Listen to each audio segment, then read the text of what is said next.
folks, and welcome to their Sunday morning Samoflange. I'm Matt. I'm Captain Benjamin. Look out. I wish that it was Captain for me. But we're stuck with Picard, and it's great. You know what? Because he's one of the greatest Star Trek captains of all time. Just got stuck in a really crappy TV show after that was over with. So we and by the way, spoilers. Epic level spoilers. But if you're not watching this, you may want to just skip the podcast. It's really going to be bad. Really, like no, it won't. It's going to be a great. It's going to be a great podcast. Great podcast. Don't get me wrong. Not if you're a Picard fan. But not if you're a Picard fan. I am, however, very interested to hear about any counter arguments to what I have written about this. There will not be. I'm convinced. I hate to say I'm closed-minded, but I'm convinced that you know who we should have brought. Do you know Kenny? Kenny, no. Okay. Did you kill him? Oh no, you never. All right. Kenny was a big fan of season 1. And I was like, no really? Way. And now that I'm thinking about it, I regret not inviting him. Because I wanted to see if he was a big fan of season 2. Did we dedicate an entire podcast to We did one on season 1. I hated season 1? Yes. I remember getting crazy. We talked about it. Yeah, okay. So we're going to do season 2. I did not know we were going to do this podcast. I didn't know you were watching it. And then I made a joke. I said, it's a good thing, because you said I'm out at first. And I said, it's a good thing you're not watching this. And then you decided to go ahead. But to be honest, here's the deal. Q. No. Here's the deal. This is why I finished it. Because I started watching it and I was like, oh my gosh. And then I just completely forgot it existed. And then this past week, my dad turns to me and he says, hey, why didn't you warn me about Picard? Because dang.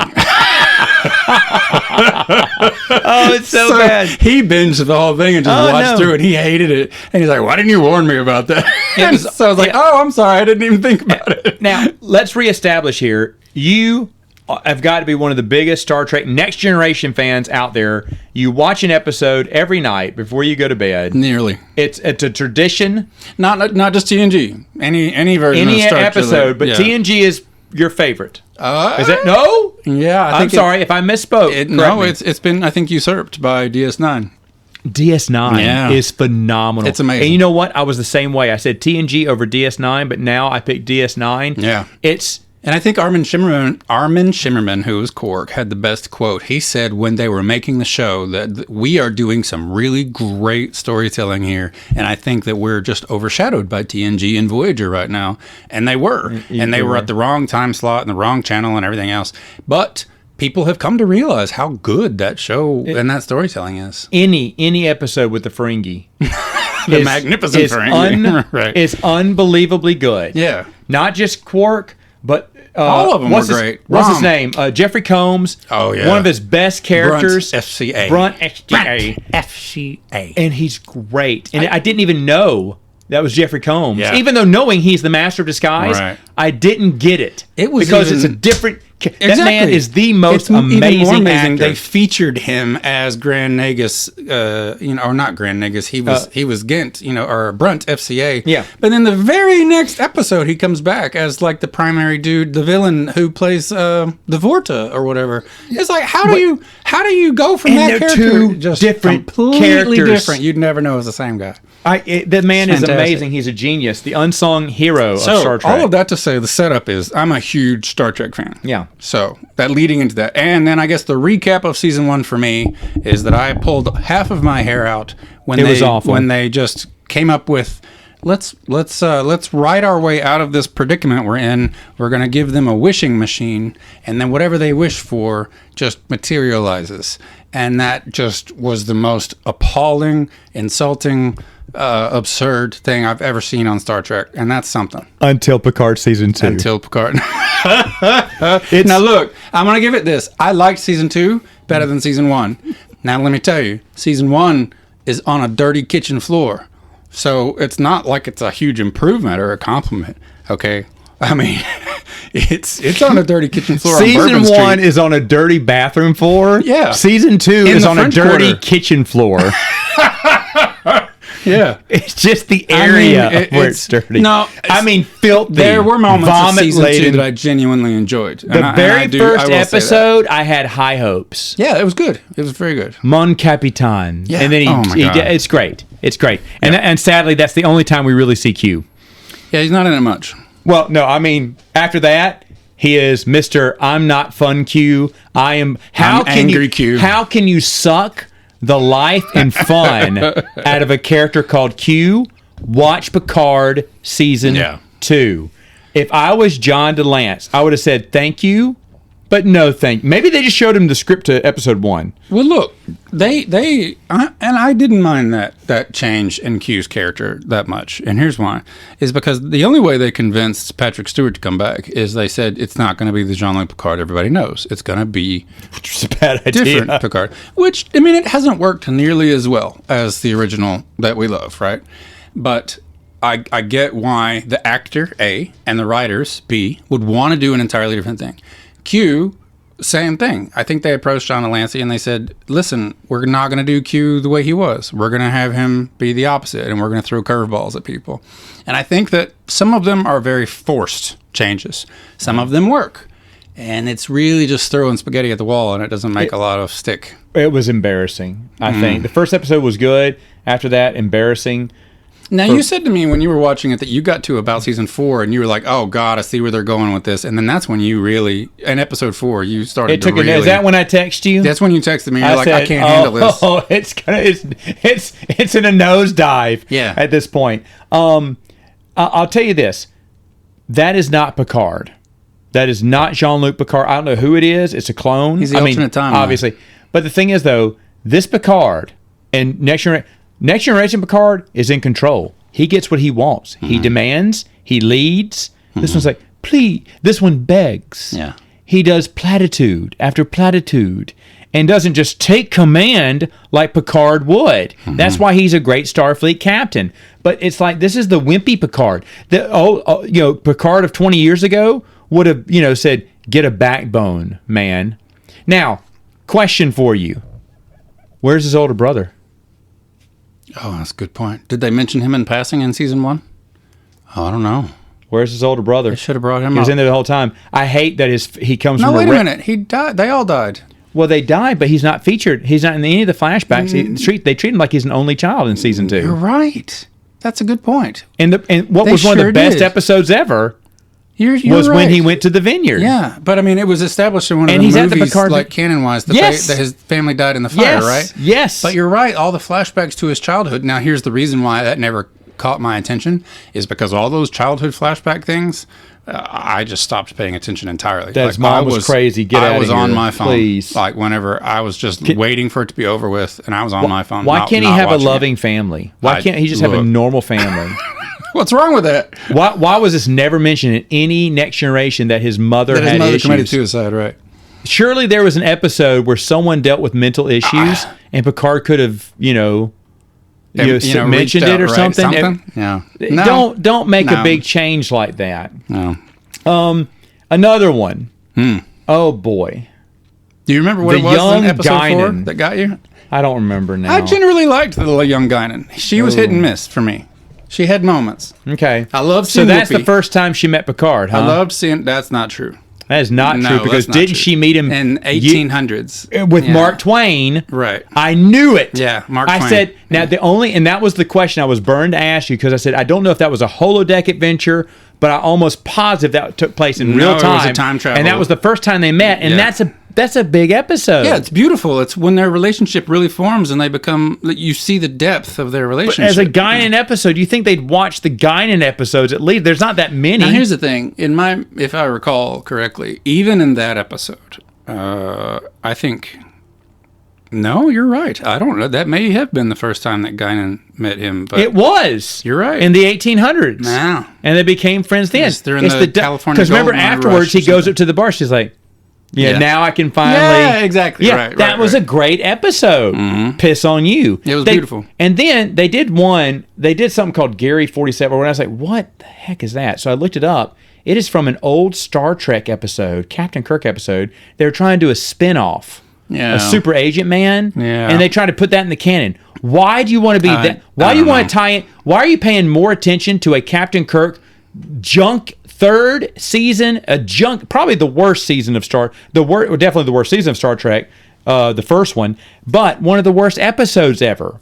Spock's brain was better than that one. Yeah. But the thing is, though, that was a terrible episode because it focused on a spin-off character, super spy character. That's what I mean, is that so many of the plot lines felt forced, and that they were just trying to find a way to add in a lot of stuff. And I think that may have just been one of the things. Here's what I wrote about it. So my dad said, my first note on here is, why didn't you warn me about Picard? Sheesh, I wanted to watch Star Trek, not another bad show about someone's childhood. That's great. And that's what he said. Spot on. And my dad is 78 years old, 77, 75, I don't know. He's right behind Picard. Exactly. So anyway, I liked a lot of the story hooks in theory. Okay, you got the Borg Queen. You got Q. You're introducing people from our time into Star Trek world. You know, that whole reveal. Yeah. I'm from the future. Here's my spaceship. That kind of thing. Those are always good episodes. They're fun. They did it in the movies a few times when they introduced someone from old Earth into the future. They teleport them up. They did it in Star Trek 4. You know, all those great. That's a good moment. They, threw in Dr. Soong. You've got androids and you've got Data. Who looks, inbreeding is alive and well. He looks exactly the same on generation after generation. Right. They just clone him. I mean, he could very well be. But the thing is that it seems like someone sat down and wrote a bulleted list of all the things that we like about Star Trek, TNG, and then they handed it over to a room full of writers by committee to fill it with tropes and then get directed with a dark lens and a shaky cam and just handed it off to the studio to be done by committee. And that's what makes me crazy about it. Like, I'm sure the writers were probably Star Trek fans, but they were not qualified to write a good story. And it did not work. It was literally a bunch of really good concepts thrown into a jambalaya pot and did not mix. Because they didn't cook the roux. They didn't cook the roux. Boy, they burnt the roux. They burnt the roux. Bad. Yeah. They pissed in it too. ROUX they burn it. For our non-Louisiana listeners. Don't change the past. Remember, give us the tricorn stick blasters, and then get involved with the cops. Yeah. Run away from the cops. Steal a cop car. Yeah. Hold on. Yeah, kill the people who became Borg. Yeah. I hope they didn't have families. Yeah. Because that's the big butterfly effect. Mm-hmm. They killed them all. Not only that, but one of your crew wants to stay behind and start a family. And you're like, 30 seconds, okay, sure. Go ahead. At the very beginning, it was like, we do not change time. Give us your blasters. Give us tricorn. We can't change it.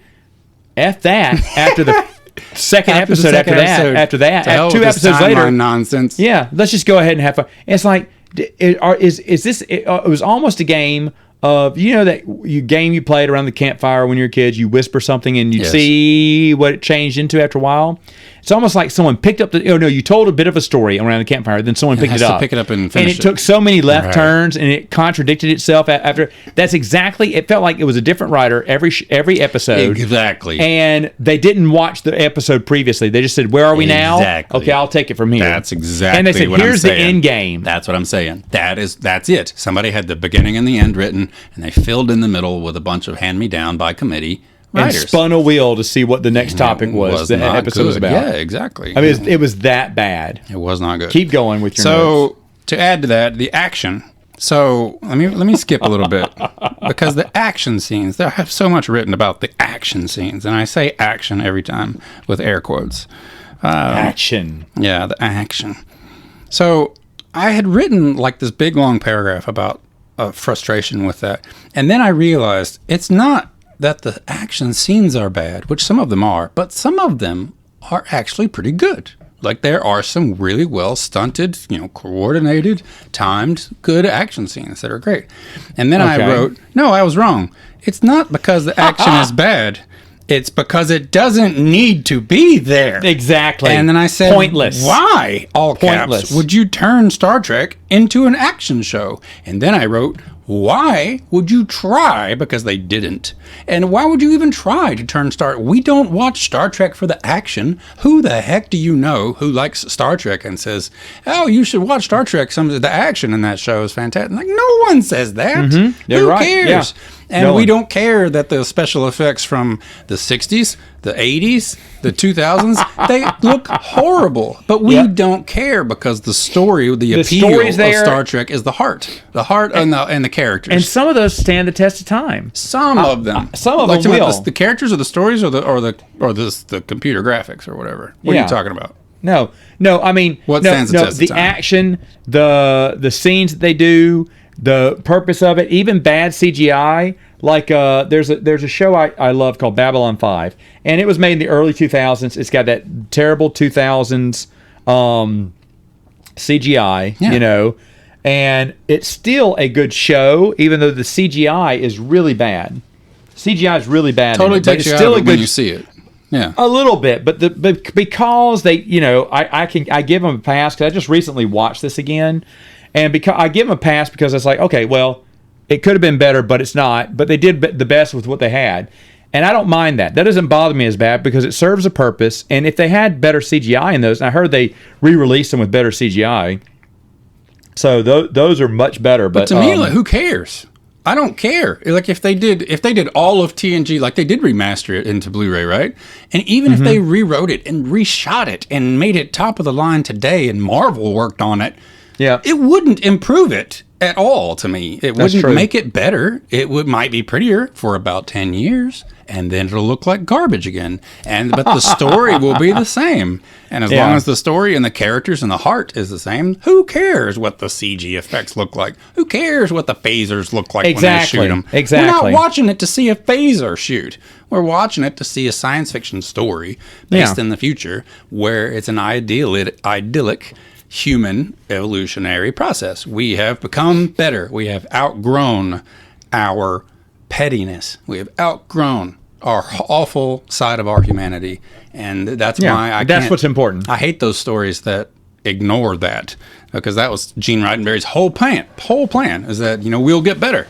Can you imagine Gene Roddenberry? I mean, we I think we said this last time. Rolling. I mean, literally, like it's like if you did not like Wrath of Khan, Gene Roddenberry, you know, if you thought that was just pointless violence and everything, welcome to the new Star Trek. At least that was a story, but yeah, good luck, bro. So but these people think they're honoring Gene Roddenberry. Have you heard them in interviews? No. They think they're honoring Gene Roddenberry. I think they just have like to he say would approve. That. Oh well, maybe so, but. So to add to that, the action scenes, a lot of them just weren't good. What did I write? Jerry Ryan flipping her hair back out of her face as she's literally about to stab a mercenary through the eye. And all of the action felt so like, you know, when you're in, there's a scene where like at the end, they're about to literally kill somebody. She's terrible. And she has to come over and push this knife through this dude's eye socket to kill him in cold blood. That guard you were talking about, the Borg guard. And she goes to, like, who just, like, oh, I have to push this dude's eyeball in. Let me flip my hair out of my way so the camera can see my face. Like, it just, that kind of little stuff took me out of it constantly. I love how it was the worst love story angle between her and the girl. Like, it was just so forced. Kidded at for, like, the season and never moved until the very end. It's like, yes, we are a couple now. Wait, what? No. It wasn't even, you didn't even do this right. You did. 5 minutes ago, she was bawling her eyes out about her Romulan boyfriend, and now she's kissing up on her, and they're a couple, and then Romulan boyfriend is back as a hologram. Like, she was a captain of a starship? I don't believe that at all. The most emotional train wreck of a captain. She's all over the place. She's all over the. Where is 1 ounce of leadership? No, and I feel bad for that actor because you can see that she was given XYZ, it was written here's terrible. What's written for you, and we're going to film this scene today, and tomorrow we're going to film like later in the plot line, and so you can see the scenes that they filmed out of order, and that she had to really go hard with this particular arc and emotion, and it didn't work. Even Ramos, the only character I like from season 1, boy did he get the short end of the stick. What's going to happen to you? ICE is your villain. What? ICE? They arrest you? Why? You're Hispanic and we hate Trump. Oh, okay. Got it. Now, see, and then I got to fall in love with the doctor. Why? We don't know. We just need to give you a love interest. That's the thing, yeah. Because we need something for you to do. It's like, this was an episode. It's like, how can we take all the characters from season 1 and give them something to do? Yeah. It's like, but that's every character. Every character, like, what can we give them to do and how while can we talk about make nothing? It happy ever after, right? Yeah. No, and I didn't mind the ICE story. Like, I like that social justice is always featured in Star Trek. That's a big part of it to me. It should always be. Now, I'm not saying that, you know, there aren't good and bad Border Patrol agents and everything else. Much better. I agree. It should have been a better story. Agreed. But I like the fact that Star Trek always picks up some mantle of social justice and displays it. True. And they typically do a great job in taking very controversial things in our real world, putting them in the future in a hypothetical world, and letting us see, oh, this is exactly like what we're doing, and we need to fix this because this is wrong. Yeah. And that's totally, I'm fine with however they want to tell that. I'm with you though. It was a boring story. It was terrible. Really, he was so boring. It wasn't so that great. Boring. The only good part was when he, like I said earlier, he invites them onto his ship and shows them the future things, and shows the little kid the replicator, and the kid orders cake like we would do. I've seen Star Trek 4. Right, the voyage home. Yeah, I've seen this and episode you've seen Star before. Trek Generations, and you've seen Star Trek, his First ship Contact. that's in the park. It's invisible. Yeah, right, we've seen that story several times now. I've seen this. Yes, exactly. So, but I mean, I don't mind that. And I tell you what, what's her name? The girl who ended up as the Borg Queen, Alison Pill. Is that the actress's name? No. She was fantastic. I thought she was really great, especially in the first episodes. And then they found that sexy red dress for her, and they just left her in it for like 4 episodes straight. They're like, let's find a way to bounce this cleavage around on the screen and just keep it there forever. And it was getting annoying. Well, it was. She's annoying. I don't like her. I didn't like her in season 1. The Borg Queen coming back in the second one. I'm happy about the Borg Queen coming back. If they just would have ended her storyline earlier, it was nice to see her. She fell right back into character, did a great job. I wasn't the same actress though. Oh, it wasn't? No. Oh, wow. No. Fooled me. New girl, I think. Fooled me. Yeah. Fooled me. I thought it was. I thought so too at first. Because she looks older than she would in the 90s. It's not wow. There were 2 actresses that played the Queen, 2 or 3 that played it. And she did a great job, though. Yeah. That fooled me. I didn't know. I don't know all the actors from them. No, you can tell that they studied her manannerisms, though, and her. They did it and great. The way she did it. No, the actresses both did a great job doing her, for sure. You know who didn't do a good job? You ready? You know. All of them? Who was the cameo at the end? Wesley? Yeah. Who came in? Will Wheaton? It was Will Wheaton playing Wesley Crusher as if he was Will Wheaton. Yeah. And he was. Will Wheaton just acted like himself. Yeah. It was not even acting. It was great. It was reading No. It was all I needed to see. It was great. I did not like it. Why, though? Like, so what? Wesley Crusher's storyline. You just finished complaining, saying that Picard is different now, and that so-and-so is different, and that's not the Picard you know and love. And now for Wesley, though, you want him to be different? No, I want him. That was not. He didn't even play Wesley Crusher. Did you see some brilliant acting from Will Wheaton? I saw different acting from Wesley Crusher. Than I did from Will Wheaton. Will Wheaton was just playing himself. Yeah. Smiling, and they said, Will, don't smile. Oh, well, screw it. Just film the scene. He's going to sit there and grin like an idiot because he's on Picard. I loved it. But the thing is, though, that's great, but don't waste it on something stupid.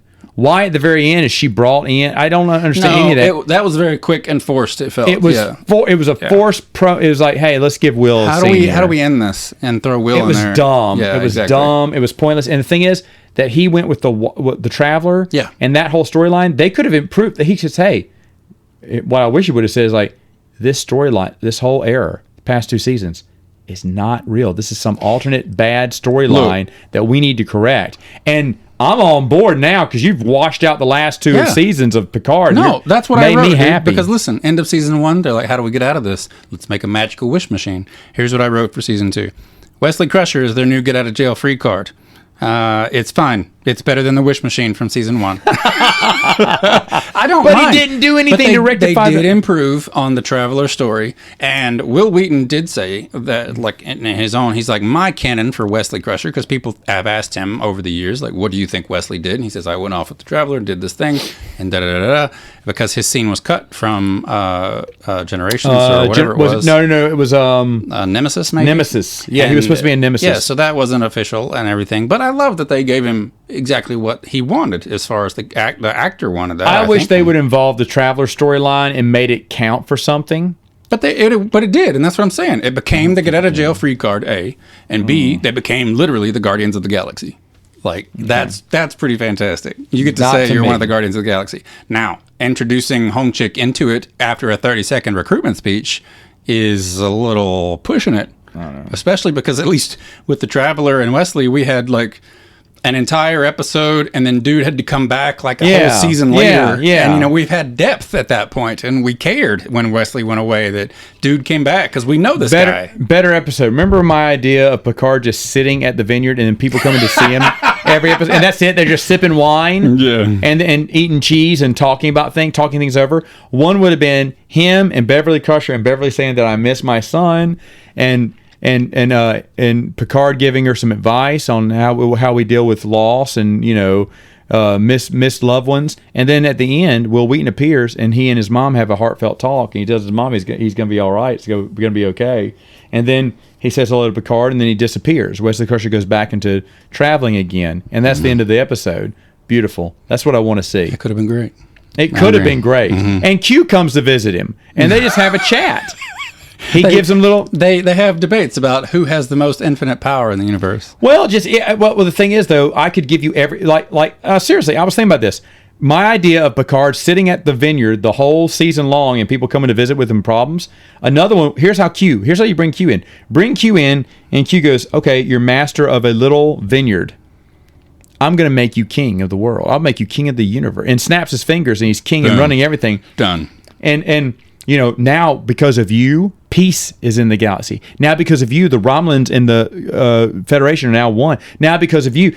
But then Picard gives it up. He gives it all up to go back to his vineyard because it's not for him to dictate man's destiny. It's for humanity as a group to come together and solve the problems as one. And not as one. A peaceful dictator will eventually become a heavy hand. Like he sees some of his, ultimatums have turned into, not what he wanted. So Picard goes, no, even though there's peace, this is not the way to establish peace. And he chooses the vineyard again to go back to the vineyard. I feel that. Where the world is not perfect. It's fractured. And Q leaves him alone and says, I'll see you later. I may come back. Not, I'm dying. Here's a goodbye hug. Garbage. It was nice. It was a nice moment. It was beautifully acted by John Delancey. It was. I won't fault John Delancey because I love that man. It was beautifully acted by him. I felt that scene. It was, I thought, a lovely moment between them. But I agree, it could have been different. Should have been different. But also, like with the fractured humanity, like you were just saying, like by the 23rd century, all of that should have been solved. No, I'm talking about with Romulans and. Oh, you're talking about the rest of the galaxy. I'm talking about the universe. The universe. Excuse me, not Earth, but the universe. Like I understand. He is head of the Federation, but he's established his peace. And even though it's fine, it's like it's just him, and it should be humanity to come to this, and not just him. So he steps out of that reality and goes back to ruling over his vineyard and letting humanity decide for themselves, because he finds out a forced ultimatum, even though it works, is not the proper way to do things. Sure. And I think that would have been just a better, and you could do it in one episode, not 13 wasted episodes of Picard Season 2. And then you had plenty of time for other episodes. Like, again, that's how you introduce Wesley Crusher into it. Have Beverly sit down with him and they chat about missing loved ones. Will and what it's deserved like. more. And he talks about missing his family and everything. And maybe, Q can come back again later on in Season 2, and boom, suddenly his nephew who died is alive. Mm-hmm. What if he survived? And though Picard loves it, he knows what's done is done. And you cannot, even though you want to change the past, it is not right. Well, that was the message of the finale. No. He wanted to change the past. This is how you do it better. He could have changed the past of his mom because he's the one who put the key in the wall. I know. This is how you do it better than that. Yeah, I'm with you on that. And you don't make his mom crazy. I'm not defending this plot that I just watched. But he gets rid of his niece. Nephew, excuse me. He lets his nephew die. He says, no, go back to having him die in that fire a long time ago, because he should never have been alive. Even though he is alive, he's a grown man now. He's helping out with the vineyard. That life is good. He has great-grandchildren. I mean, everything Picard could want now. A family, a bunch of Picards living in the house. Somebody at CBS get this man in the writer's room. Like, not just Picard, but it's full of Picards now. The house is happy, merriment. There's celebrations all the time. It's not just we show Picard sitting down drinking wine in the dark again, because he's all alone. Mm-hmm. And that would be better. And then guess what? oh, we're going to have him, because there's a holodeck in his vineyard, of course. He's going to put on the detective hat, God. And we're going to see another adventure of, what's this detective's name? Dixon Hill. Dixon Hill is coming back. Yeah. Dixon Hill. And that's when Guinan comes. He goes, do you like detective stories? And so he and Guinan go into a Dixon Hill storyline. That's how you bring Guinan in. Yeah. Because he and Guinan just sit there and have fun. I love that. All right, so go ahead. I'm sorry, more bullet points. No, it's quite all right. I love hearing all your story ideas. This is a better Picard season. So I wrote, let's see, I've checked off a few things here. More interested in being a cheap action TV show with cheap thrills that we've all seen before, but now they're in the Star Trek universe, and they're appealing to the masses rather than telling a good Star Trek story. And so here's a good point. Star Trek would always use technobabble to fill a story plot hole. Right. That's something they've always done. That is fine, because at least it always seemed plausible. They wrote it in a way that it seemed like it could fit into the galaxy Voyager, we knew. When they tried to explain something to Captain Janeway, you were like, BS, you don't even know what you're talking about. No, in Voyager, it was always the nanoprobes. It's like, you have to make you up need your way out. Nanoprobes can, clean dishes now. And so, we can totally get out of this fix. No problem. As long as we did the nanoprobes. That's the easy fix. Inject them with nanoprobes and we'll be fine. You see this button, the easy button? It's called the nano button. Yeah, the nano button. You just press the nano button and the problem solved. That's exactly what happened. But that was dumb. Look, that doesn't bother me so much. I mean, it's a little repetitive, but the point is... In Voyager, it gets bad. Yeah. I don't mind it any other time, but Voyager, they press that easy button so many times. Yeah. I was sick of it. But go ahead. I'm sorry. And on TNG, Geordi would come up a lot of times, and he would talk about the most nonsensical technical babble, He would, but it was a different situation each time. It wasn't the same solution. Exactly, but what... Go ahead. No, that's exactly what my point is. And when he did come up with these random different situational solutions, it always seemed like, okay, that makes sense. That fits in this universe. I buy it. It fits in this universe that I know and love. Yeah. And, they even would put a little restrictions on it or say, Captain, our warp field is destroying space and we have to be more environmentally conscious. So we're only going to go warp 6. And that's fine, because at the time with that episode aired, it was all about pollution and global warming and stuff like that. And so it was a good way of reflecting a mirror back on actual humanity through the lens of a TV show and saying, listen, we're going to ruin our oceans and our planet if we keep traveling at light speed, through this place. So we need to dial it back a little bit. And then, of course, that is never explained later on the show. Later, it's kind of been theorized or written about that they changed that problem because they designed warp engines differently that didn't cause that kind of pollution or that problem to the space. But anyway, that's my point. I just gave you a very simple explanation, quote unquote, scientifically in Star Trek world that explained why they could suddenly go faster than warp 6 everywhere. And you couldn't just hit warp 9.9 wherever we got to go. Let's go. And because they figured out a way to design engines differently and it was more environmentally friendly. That seems to kind of fit in your head. Makes sense. With Picard, it's like they would drop the technobabble in, and it was just so out of left field. And so just, where the hell did that come from? Awful. And what made it worse, and that brings me into my next point, is the music. Why did every single action scene have to be composed by freaking Michael Bay?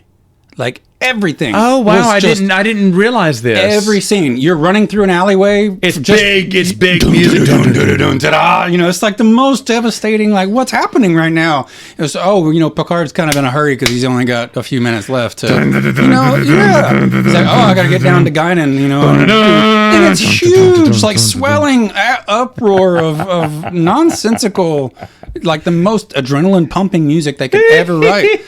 And for every single scene. It wasn't reserved for the big moments. It was like they would dial it down. They would play a little dee, little cute diddly, and then they would dial it way down for like the talkie scenes. And then they would talkie for no more than 3 minutes tops. And then something would happen, like a good story is supposed to do. Right. But God, immediately, like just the swelling of the John Williams orchestra got kicked in. And like, no disrespect to the composer, but dang, dude, dial it back. Like, how much cocaine is being done? I didn't recognize that, but I believe you. It took me out of it because they were trying to force me into it so much. They were like, this music's going to really keep people in this, and it's going to be amazing. And I was just so distracted by it because it was just heavy. Anyway, and so the hokey, forced humor was disappointing for the most part, but I really liked Guinan generally for the most part, is what I'm trying to say. She had a lot of really forced jokes that I blamed more on the writing. I liked seeing, of course, Whoopi Goldberg and actual Guinan was magnificent. Me too. I enjoyed that. Yeah. The new Guinan, fine, but I think it was more bad writing than it was her. Because she had a couple of really good moments. She can't be that immature. Yeah, at that age. At that age. And that bothered level. me. Yeah, I agree. Because the Guinan that we know from the 1800s has cool. always had a soft, kind cool, soul. Right. She would not get ruffled. Not be screaming. When the whole crew and the whole cat is worried about something, she is cool. When she gets turned to a kid. Yeah. Remember this one? She's the one keeping everybody chill. She's just going to enjoy life being a child again. She's the one teaching Ensign Rowe how to relax. Exactly. That she's like, look at humanity. Look at its filth. I hate it. Let me take a drink now. No, you're not this immature at this age. That's a good point. And I hated it. Not because no one can play Guinan but Whoopi Goldberg. No, I don't mind that. But I just hate that they made her so immature and like a spoiled brat. I'm just giving up on humanity. Humanity's awful. It sucks. You know what it was kind of like? Really? You are a Harry Potter fan, right? But you don't like the movies? Is that what it is? Or you haven't read Harry Potter? I don't like the movies because they skip over a ton of stuff. Right. And they're fine movies overall, but they skip over too much. It should have been a TV show where kids will age every season. Different podcast. Yeah, so, go ahead. Yeah. No, I'm saying one of the big tumults is when what's his name? Richard Harris? Is that who the original was? And he dies, and soft-spoken, very true to the books, Dumbledore. And then they hire this other actor who hasn't even read Harry Potter, and he comes in and he grabs Harry Potter by the throat and he says, "Harry, did you put your name on that goblet?" And he's just yelling at him and screaming and everything, and everybody in the theater's like, "Who the hell is this guy?" Because that's not Dumbledore. Have you seen The Secrets of Dumbledore? No. Should I not? Let's not. Don't. Let's not. That's a different podcast. Move on. So, but that's what I think that they did with Guinan there, is they shifted the core fundamental part of that character. I don't know who that was. Her name was Guinan, but I don't know that character. Dumbledore is supposed to be this. He's the calm in the storm in Harry Potter. Right. He's the one who always is cool. But I don't believe at that age that they had her at that she would be so. I mean, it's like a baby throwing a fit. Yeah, it and really that was. Picard has to be mature. When I see what they were doing. Yeah, now Picard is the old wise one. But the thing is, though, no. But that's my point. Not believable. They flipped the script too much and forced too much just to flip it. It was just for the sake of flipping it. It was just for the sake of flipping it. Yeah. Character be damned. And that was where a lot of the technobabble came into, or the magic came from, because they would we just want to flip the script, so we're going to create this new technological thing to allow us to do it. And then this is where I got insulted. And let me put it in here. Let's see. This feels like they're filling plot holes. They're filling plot holes like they are potholes. It's just a new magic spell they've created, and there's a sense of, ooh, these Star Trek fans are going to freak out over this. They've never seen this before. Yep. And then they fall just short of a wink and a nod at the camera before they show you the latest magic trick that they've got, that they wrote. And it's really it was an insult to just watch that and to be yes, it was. You're writing this and showing this to me as if I'm going to swoon over it just because I've never seen it before. And yet, I don't care about any of this. It was sort of like what we talked about with the new Batman movie at the end, and they just part ways, and then we're just like, why are they spending so much time on this departure? I don't care about their relationship. They enjoy a bike ride through Gotham. Yeah, nice. So? What, for 3 minutes. What am I watching here? I've been in here for 3 hours, and I still don't care about this. What is going on? You'd figure if you're going to make me sit in the movie theater for 3 hours, you could at least make me care about it at the end, but no. It's so unbelievable to see a group of writers that have no idea it really what feels Star Trek fans. They don't know what we want. won't. That mean have zero clue. Or why we loved it in the first place. Exactly. That's the thing.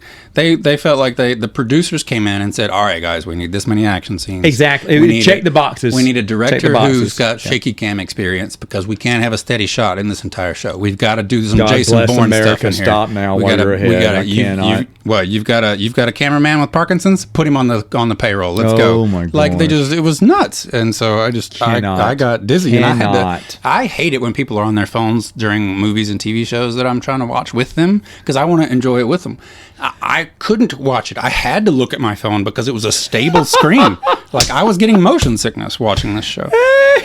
So anyway, one of my biggest pet peeves, and I'll jump into that really quickly, is I hate unnecessary computer voiceover that is telling me what happened. So this is the one I wrote. This drove me nuts. It said when at the end they're trying to save it, Dr. Soong's backup plan to destroy the galaxy or whatever was to create these drones that are going to fly off and destroy the Europa project. And I'm like, okay, that was randomly out of nowhere. Zero sense. I mean, really, just out of nowhere. He's got to be the dumbest scientist in the world. He is a cybernetics expert. Why is he creating weaponized drones to attack a spaceship? How does he know how to do that? He's trying to stop the launch so he can achieve his greatness. Yeah, so he can be the dictator of all the world. What he does is he himself sneaks in to literally poison and kill. He's the only one who met with her before.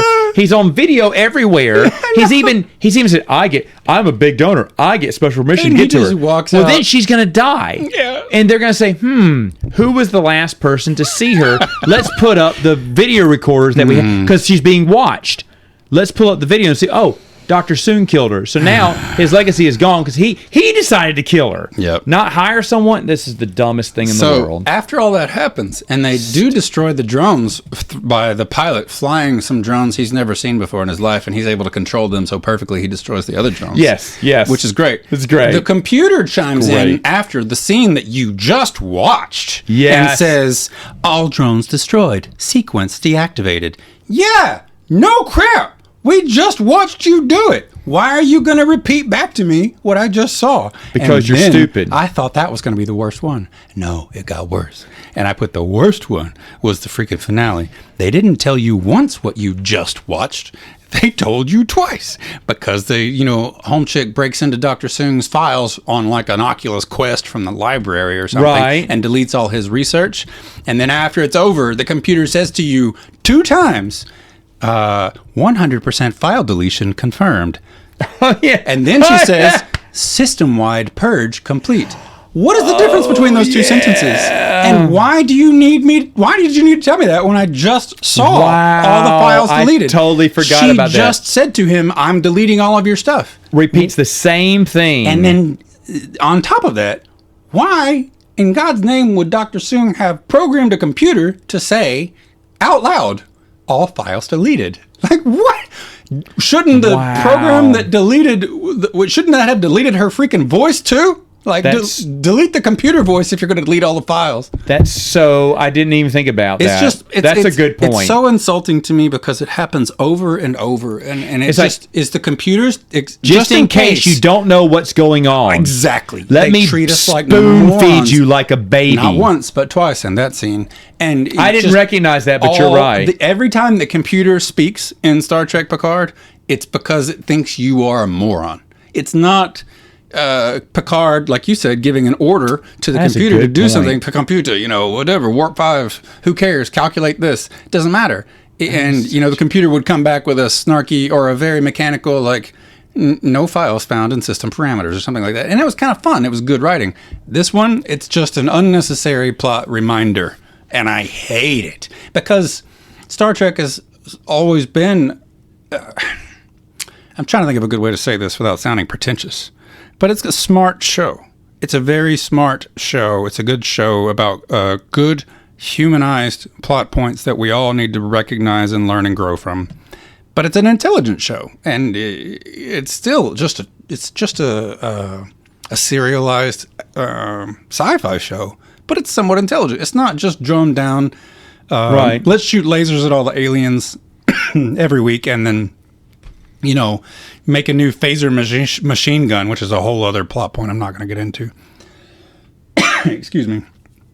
But the appeal and the reason I keep coming back to Star Trek years and years after watching the same things, and the reason it's my bedtime story most nights, is that it isn't just some hokey action show. It's got depth and heart, and like DS9 is one of my favorites because those shows are very good stories. Right. And watching a phaser shoot machine gun style and a computer repeat back to me something that I've already seen and heard, like, how is that going to make me have any rewatch value at all to any of this? Like, it was such a struggle for me to get through it. I did it for the podcast. I did it for you. Just want you to know. I did it for the people. I did it for the people. The people listening right here, right now. No, I agree with this. Go ahead. So, the best part, and I want to save this for the end. The best part? You're always supposed to end on good news. Well, please tell me what the best part is. There were some very good moments in this season 2. Yes, when I found out they were stopping with that last episode. Yeah. There were very good moments throughout. Like, good little moments, but they were surrounded by trash. Like the moment when he realized it was like 10 forward and it was like number 10 Forward Street. Like, did you catch that? I got that. I thought that was cute. Very Little things nice. like that. That's whatever. But the moments with Q were excellent. And my favorite thing in the world was when Q goes up to Guinan and he said, "Hey, see that? I'm honestly trying to vaporize you at this moment." And he couldn't use his powers. And he was trying to kill her. And it was so good. He was just delivered so perfectly. That was good. That was good. That was Q. I liked that they brought that back because their Q, but that was antagonism. Good. Guinan and Q have always had antagonism towards each other. And the very first time they ever saw each other in TNG, she puts her hands up like she's 11 from Stranger Things. Said, you know, and just claws her out. And she's about to vaporize him, and he's just right back at her. You know? And so I love that antagonism was back, and that was a beautiful moment too. I get you. By the way, have you seen the new season of Stranger Things? I'm watching it now. We'll do that one next time. All right, go ahead. No, that's it. That's all I said. John Delancey was the best part of the show, and I liked the hug at the end. I really enjoyed that because, you know, he sacrifices himself, and in a way, you know, because he said, "It's going to kill me, basically. I'm going to die to save all of you, and I don't want you to die alone, Jean-Luc, because you matter to me." And I thought that was a beautiful moment. All right. But Discovery, I suffered through one season. I suffered through 2. Tried to do the second one, couldn't. No. At this point, I am done with Picard. However, are you going to be watching season 3? I'll be watching season 3, yeah. I will. Maybe next Saturday. Morning. Samoflange. Did you have... Damn. I'm actively trying to vaporize you right now.